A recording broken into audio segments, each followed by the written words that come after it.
amma yasifun. Ulangi sekali lagi. Wa ja'alu lillahi suraka al-jin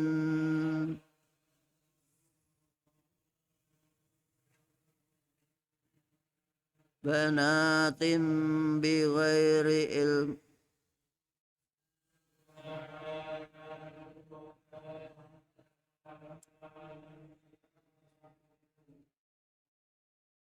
Wa ja'alu, ini kondisi sifat karakter dari orang-orang musyrik Quraisy.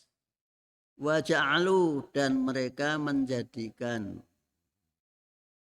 al jinna, jin, ini maf'ul bihnya, objeknya, suraka'a sebagai sekutu lillahi bagi Allah.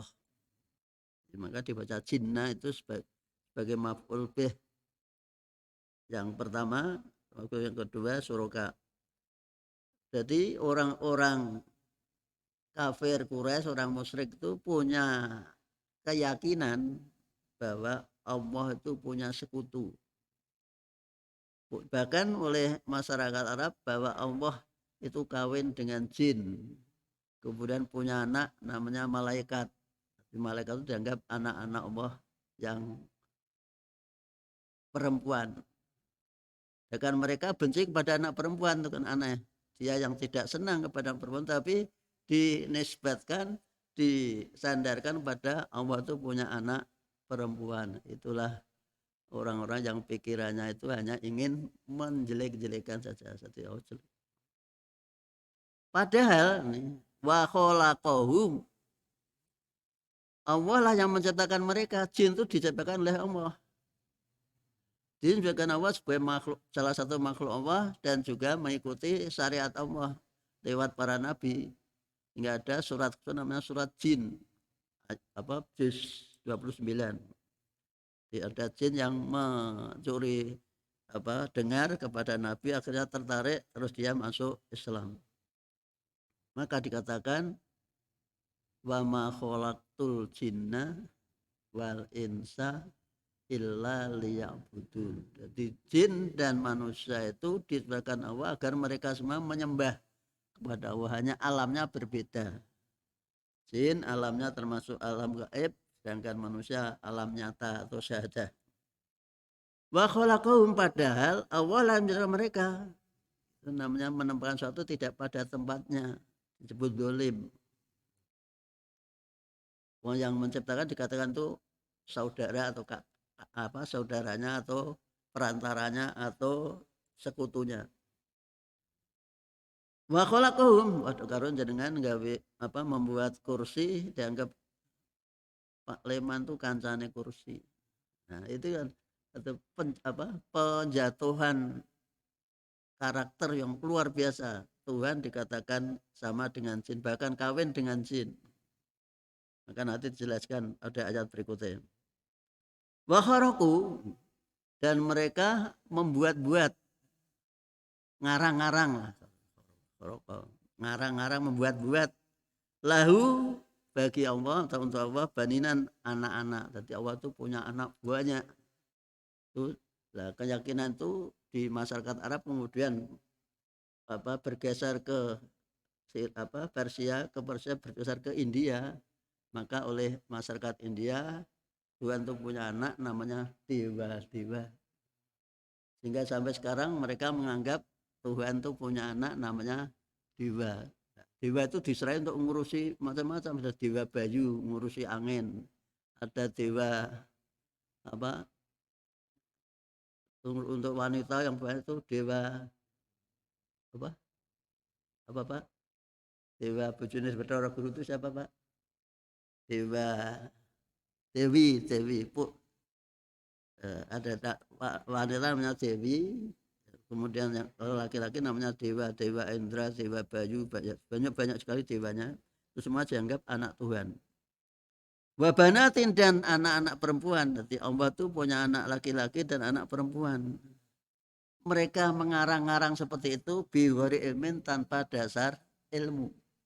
Jadi hanya untuk mempengaruhi orang lain agar mereka itu mau sekeyakinan mereka. Setiap orang kafir itu berusaha agar semua manusia itu mengikuti mereka. Maka paling dibenci itu orang Islam. Karena apa? Karena mengkritik, mengoreksi keyakinan yang tidak ada dasarnya itu. Yang harus dipahami. Kenapa kok semua membenci Islam? Karena Islam yang mengoreksi keyakinan-keyakinan yang salah. Nah, Islam meluruskan yang sebetulnya semuanya itu yang menciptakan Tuhan. Tidak ada makhluk lain yang ikut andil dalam penciptaan bumi dan langit. Tidak ada yang ikut andil. Mama jenengan katakan duwe anak itu bukan jenengan andil, tapi hanya jadikan sarana untuk mengembangbiakkan diri di muka bumi agar mereka semua menyembah kepada Allah Subhanahu wa taala. Sebab tanpa pengembangbiakan manusia, dunia ini menjadi sepi, tidak ada maka manusia dikatakan khalifah. Khalifah itu sebagai wakil Allah untuk memperkenalkan kepada manusia atau makhluk manusia atau jin agar bahwa ada yang namanya yang menciptakan bumi seisinya atau semua benda-benda itu ada yang menciptakan, yaitu namanya Allah. Otomatis pencipta itu tidak sama dengan yang diciptakan. Ini logikanya amat sangat gitu dalam Al-Quran itu. Maka diteruskan subhanahu, Maha suci Allah dari penyerupaan-penyerupaan yang berbagai macam itu. Wa ta'ala dan maha tinggi amma dari suatu yasipun yang mereka gambarkan. Jadi Allah tidak boleh digambarkan seperti apa. Lah orang Jawa khususnya punya sikap menggambarkan Allah itu seperti presiden, seperti raja. Jikalau kita minta kepada presiden mengajukan permohonan bantuan, otomatis lewat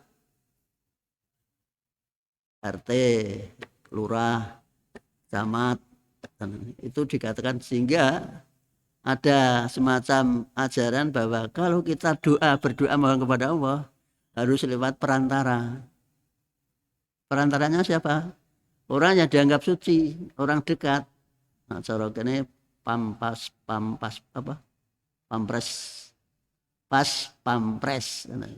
itu dianggap orang dekat kepada presiden. Maka kalau minta apa-apa lewat itu lah.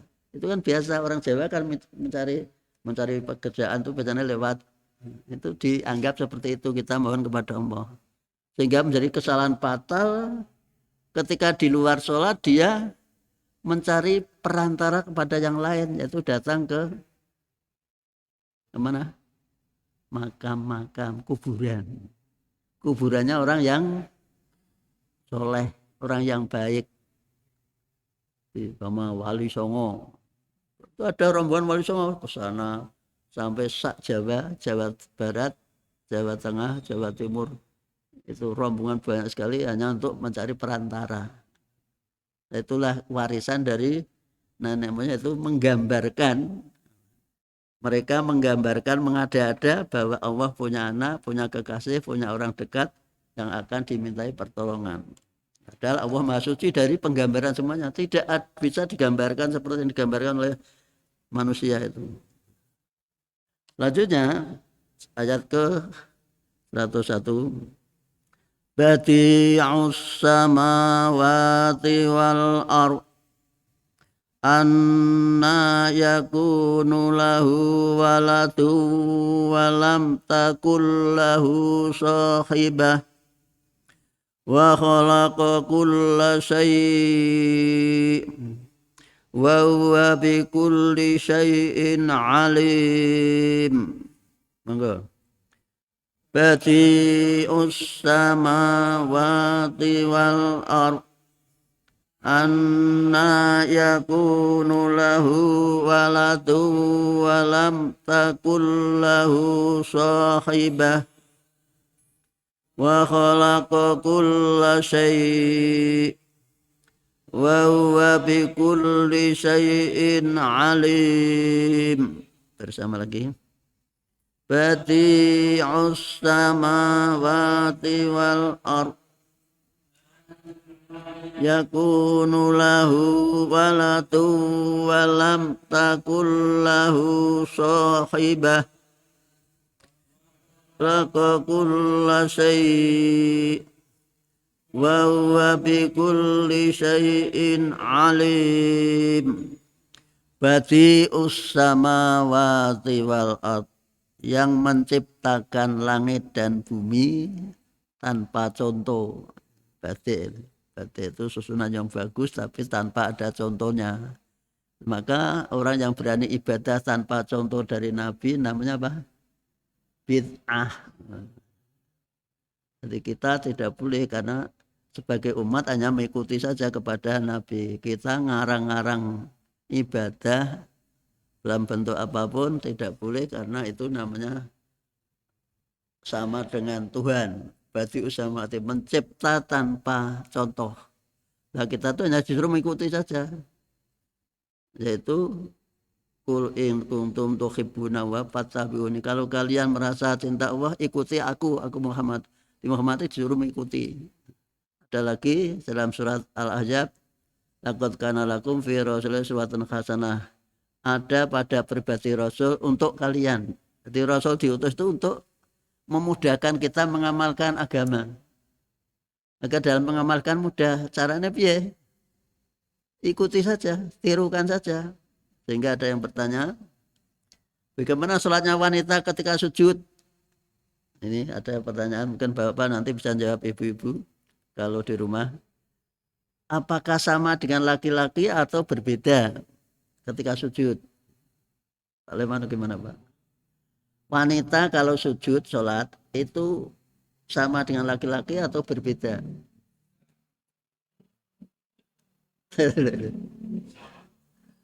Kalau melihat sabda Nabi kan mengatakan, sholatlah sebagaimana kalian melihat aku sedang sholat. Yang gue contoh sholat siapa? Nabi. Sehingga semua orang sholatnya seperti Nabi. Nah, terus ada yang gawe goro-goro. Wanita tangannya ke dalam. Pak jangan bayangke, kita apa?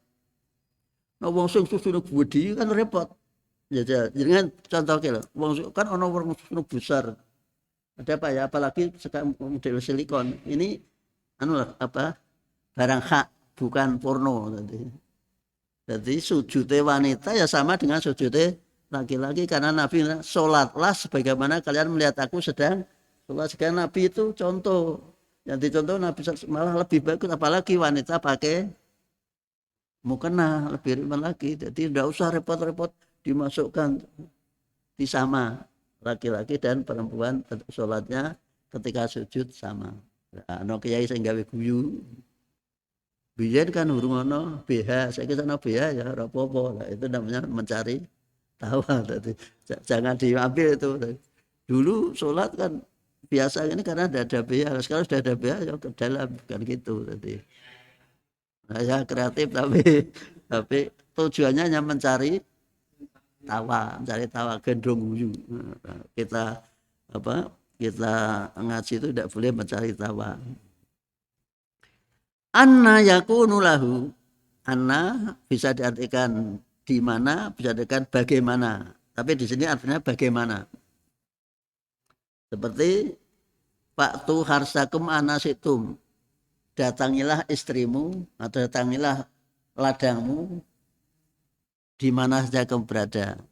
Itu maksudnya mendatangi wanita sebagai ladang itu di mana berada, di hotel ya boleh, di kamar boleh, di tempat mertua boleh, boleh. Ini maksudnya seperti itu.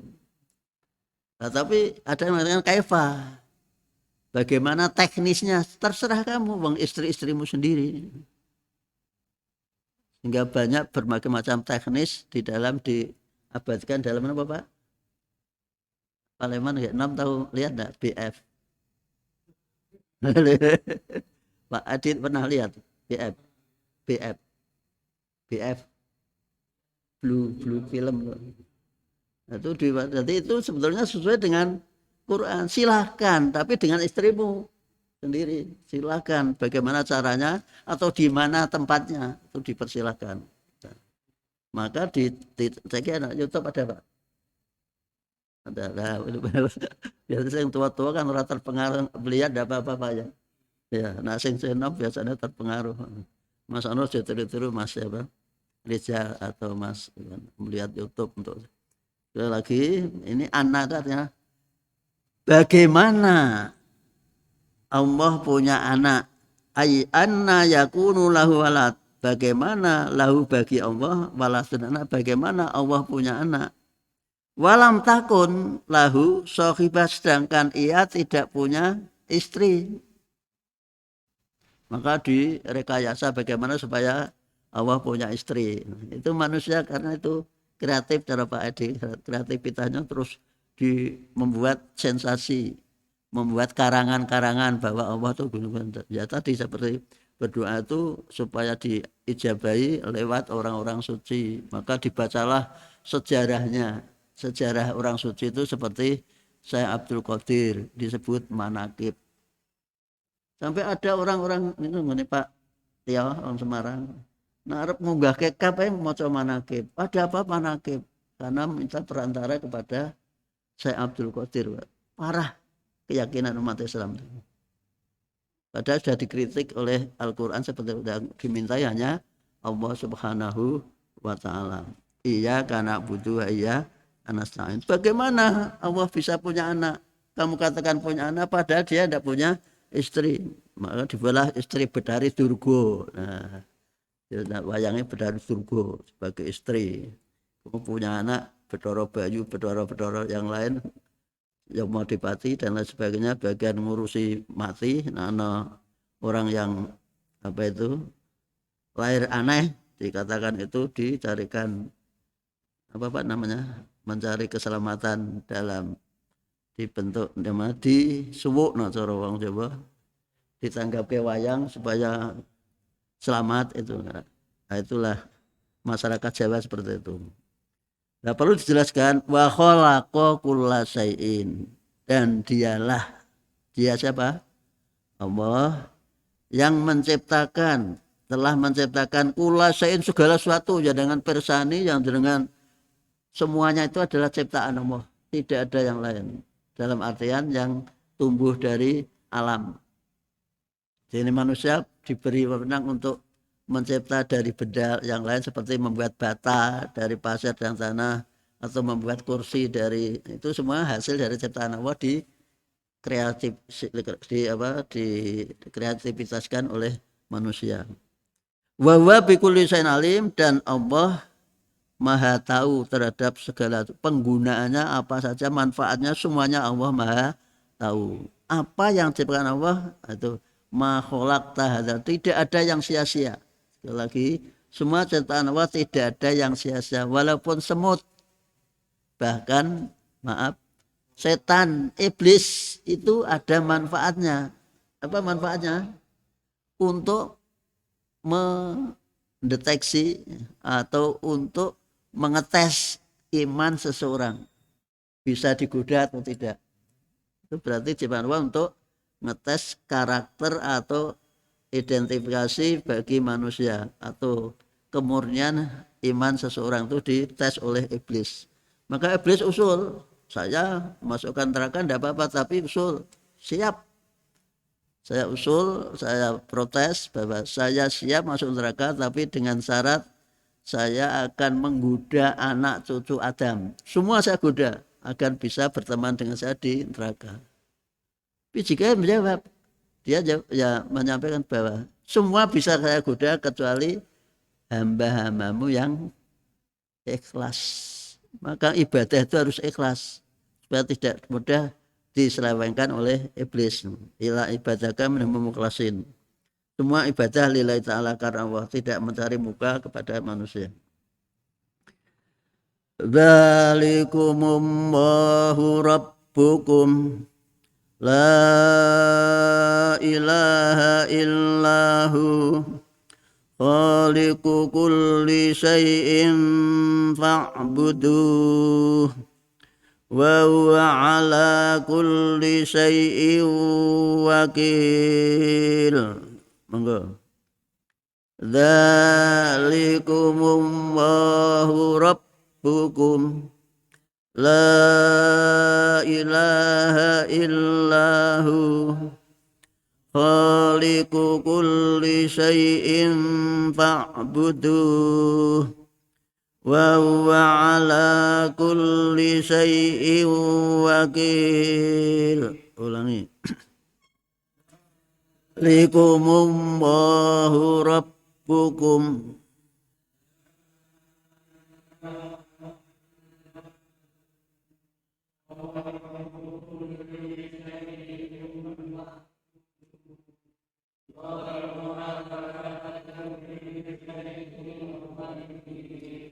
Dzalikum, itulah dia yang menciptakan langit bumi, tidak beranak, tidak beristri, dan semua itu ciptaan Allah, dan dikatakan Allah, itulah Tuhanmu, Allah Tuhanmu. Allah itu artinya yang wajib disembah Allah. Dari kata ilahun, diberi al depan al-ilah. Jadi itu yang wajib disembah, Tuhan yang sebenarnya, yang disembah yang benar Tuhan, maka namanya Allah. Dan kata Allah itu tidak bisa dijamakkan. Aneh tak? Kata Allah tidak bisa dijamakkan, selalu mufrad. Itu memberikan maha esa, tidak bisa diduakan, ditigakan, apalagi jamak, tidak bisa. Kalau mufradnya ilahun bisa aliyatun, beberapa Tuhan. Tapi Allah Tuhan yang sebenarnya yang disembah tidak bisa dijamakkan. Tetap Allah terus Allah. Nah, ini yang harus dipahami, luar biasa. Maka itulah namanya kata Allah itu masuk mukjizat luar biasa. Tetap satu terus, tidak bisa dibuat jamak. Rabbukum, pemelihara kamu. Robba itu artinya pemelihara. Robba yurabbi, tarbiyah, pendidikan, pemeliharaan. Rabbukum, pemelihara kamu, ya Tuhan kamu, gitu saja. Nah, ada yang tidak mau mengatakan Tuhan kamu karena bahasa Tuhan itu bahasa Indonesia dan dikaitkan dengan Tuhan itu mesti banyak. Kata Tuhan itu mesti banyak. Nak orang adil, buktikan ketika kamu ucapkan 3 kali sudah berubah menjadi bukan Tuhan lagi. Coba bilang 3 kali Tuhan. Mas Reja, Tuhan tuh jadi hantu tuh. Itu, maka ada yang tidak mau membahasakan Tuhan dengan menggunakan Robmu. Ini biasanya Pak Adi barang gitu ya. Tidak mau. Lah itu kalau di pantai rusak. Karena sing ngaji wong pantai kabeh, Rob itu kalau ada air naik dari laut, surop. Makanya Tuhan memang bahasa terjemahnya ya Tuhan, tidak perlu ayal-ayalan sampai rob malah dora arti kabeh. Ini yang harus, maksudnya yang memelihara kita. Maka Rabbul Alamin, pemelihara seluruh alam, pencipta alam dan pemeliharanya. Ini bahasa logika seperti itu. La ilaha, tidak ada sesembahan, tidak ada yang disembah, tidak ada wajib disebut Tuhan ilahu kecuali dia. Hanya dialah yang boleh disebut Tuhan. Tidak boleh ada selain Allah yang disebut Tuhan. Maka dengan menyebut Tuhan selain Allah jadi syirik. Maka mereka tidak senang kalau Islam, karena Islam hanya Tuhan hanya satu. Hanya Allah saja yang bertuhan selain Allah, maka tidak senang terhadap umat Islam karena mengaku Tuhan itu satu. Kemudian apa kekuasaannya? Khaliqu kulli syai', pencipta segala sesuatu. Tadi sudah ada khalaqa, salah menciptakan dan akan menciptakan terus. Khaliqu isim maf'ul, yang akan menciptakan segala sesuatu, akan menciptakan terus. Maka setiap saat ada muncul hal yang baru. Mungkin angin dulu itu hanya angin topan, angin macam-macam di Amerika ada lagi angin namanya setiap setiap daerah punya angin. Lah wong Jawa ora kurang akal. Masuk angin nama laki-laki semua. Maka orang Jawa ora kurang akal dirubah nama perempuan. Namanya Puting Beliung. Loh, itu yang buat nama orang Jawa, Pak. Ya dah, cuma ini kan angin Bauro, ada angin armada dan sebagainya. Lah orang Jawa kok anginnya kok lanang kabeh topan. Akhirnya terus dibuatlah nama wanita, namanya Puting Beliung. Itu kreativitas orang Jawa memang seperti itu. Maka banyak lagu-lagu namanya kreativitas, apa namanya, kolaborasi lagu menjadi apa itu Pak? Campur sari itu orang Jawa rata-rata. Sampai keyakinan masalah ketuhanan dicampur-campur aduk di Jawa itu. Maka oleh sebagian tokoh ora apa-apa itu anak-anak apa Bathara Sri sing bagian ngurusi sawah. Udah. Itu kan ada Dewi Sri dan lain sebagainya itu ada yang mengatakan seperti itu. Padahal tujuan Islam datang itu untuk memurnikan memurnikan itu mengikhlaskan, membersihkan dari keyakinan-keyakinan yang tidak bersumber dari Allah Subhanahu wa taala. Itulah yang menjadikan sebab rusaknya keyakinan karena ada keyakinan yang lain. Pak Budu, untuk itu sembahlah. Yang disembah siapa? Hanya Allah Subhanahu wa taala. Maka jangan nak main ketoprak, ndak boleh sesembahan kula karo rajane. Karena yang disembah hanya Allah. Lah orang Jawa itu mengatakan tuannya kan kalau raja Hamengkubuwono kan dikatakan sesembahan. Karena mencari muka agar disayang karena dia sudah mengaku. Maka Fir'aun bisa jadi mengaku Tuhan itu karena lingkungannya, karena anak buahnya, karena apa itu menteri-menterinya selalu memuja-muja. Lah, anak buah memuja-muja atasan itu tujuannya apa, Pak? Orang memuja-muja ngelem-ngelem karo atasannya tujuannya apa? Nah, biar disayang, sayang diunggahke jabatannya. Orang yang ngelem Fir'aun otomatis mendapat posisi yang terhormat. Maka masyarakat Jawa lihatlah rata-rata yang jadi menteri-menteri mesti ngelem-ngelem walaupun salah jadi itu sifat manusia. Lah Fir'aun bisa ngaku jadi Tuhan itu karena disanjung-sanjung oleh punggawa keraton. Nah, sing nyanjung-nyanjung punya pamrih biar diposisikan pada posisi terhormat. Nah, menurut kewayangan namanya apa? Bapak Mengkurawa itu apa namanya? Sengkuni. Sengkuni kan senangannya nyanjung-nyanjung raja. Dalam sejarah manusia seperti itu. Jadi seperti Haman atau seperti apa? Korun dan lain sebagainya. Itu semua adalah staf ahli dari Raja Fir'aun sehingga membuat Fir'aun itu rada sombong karena dianggap sebagai Tuhan. Wa huwa ala kulli syai'in wakil, dan Allah merupakan pemelihara dari segala sesuatu yang mendapatkan wewenang untuk segala sesuatu itu hanya Allah, maka dikatakan pemelihara. La tudrikuhul absaru wa huwa yudrikul absar. Absar, diingat-ingat, ro jatuh dapat ka ditebalkan, jangan dilepas. Absar. Adzan Allahu Akbar ditebalkan. Allahu Akbar, jangan sampai Allahu Akbar. Itu kira tidak pernah diberitahu. Allahu Akbar ditebalkan seperti orang celat. Allahu Akbar, ya Mas apa ini Mas Rijal, ingat yang adzan tuh jangan sampai Allahu Akbar, Allahu Akbar. Itu kata rati. Allahu Akbar, Allahu Akbar, Allahu Akbar. Jadi jangan sampai bar. Itu dikira tidak pernah diulang karo takmir. Allahu Akbar, Allahu Akbar. Ditebelkan. Namanya ra tafkhim. Wa huwal latiful khabir. Monggo. La tudrikuhul absaru wa huwa yudrikul absar.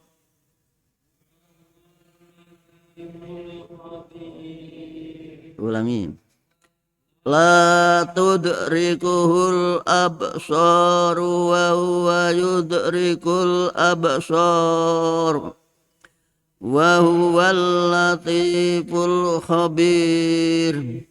La tudrikuhu, tidak bisa dicapai, disentuh, ditemukan oleh penglihatan-penglihatan. Jadi Allah tidak bisa dilihat, tidak bisa dibayangkan seperti apa. Tapi fakta kekuasaannya, tanda-tanda kuasanya bisa kita rasakan. Kita tidak perlu jauh-jauh mencari Tuhan.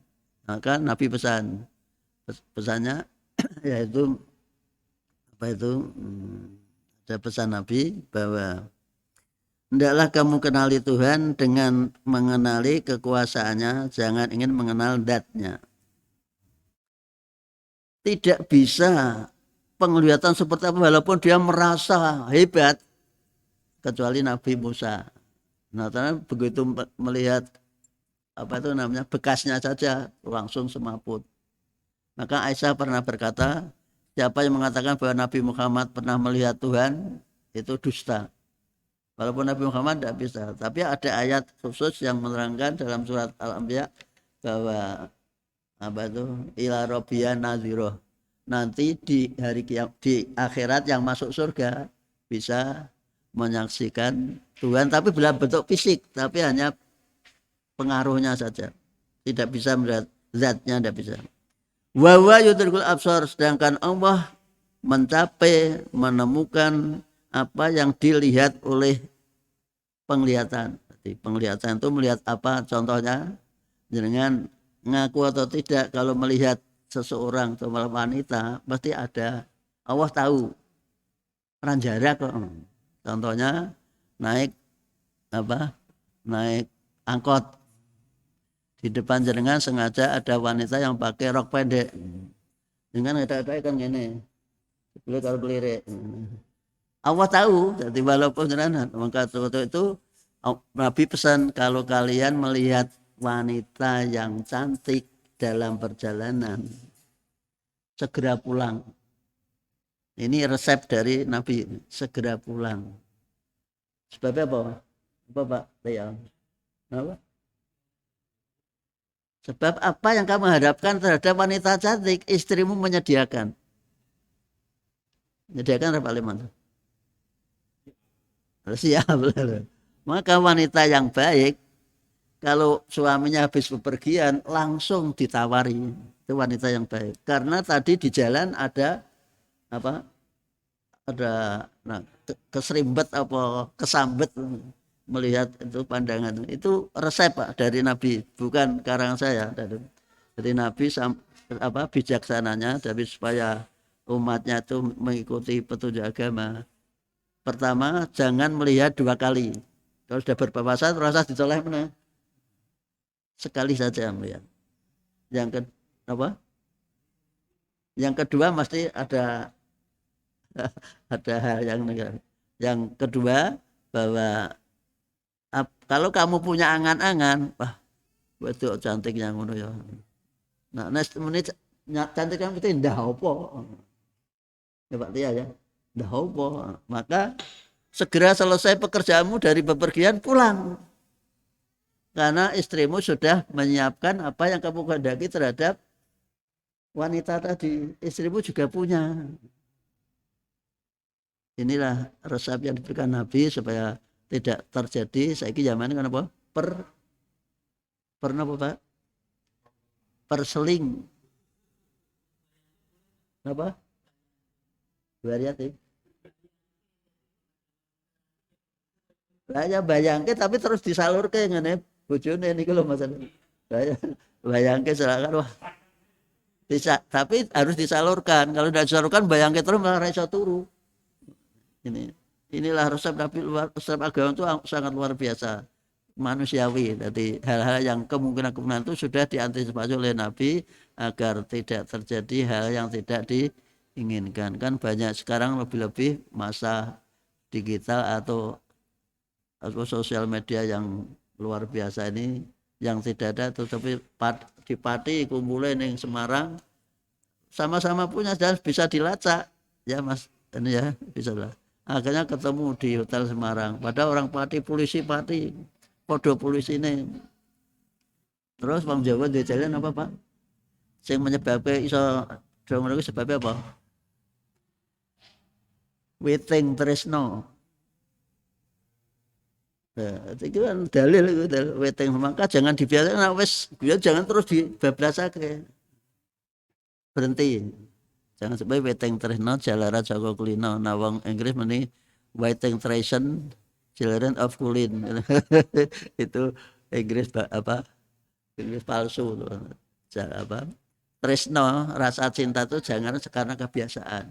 Kulino apa tuh saling singgung-singgung ngomong jorok sesuai pikirannya ngeres dan ngeres akhirnya ingin mencoba koyo opo malah dilarang seorang suami seorang istri cerita tentang pola pasangannya ketika tidur dengan orang lain haram.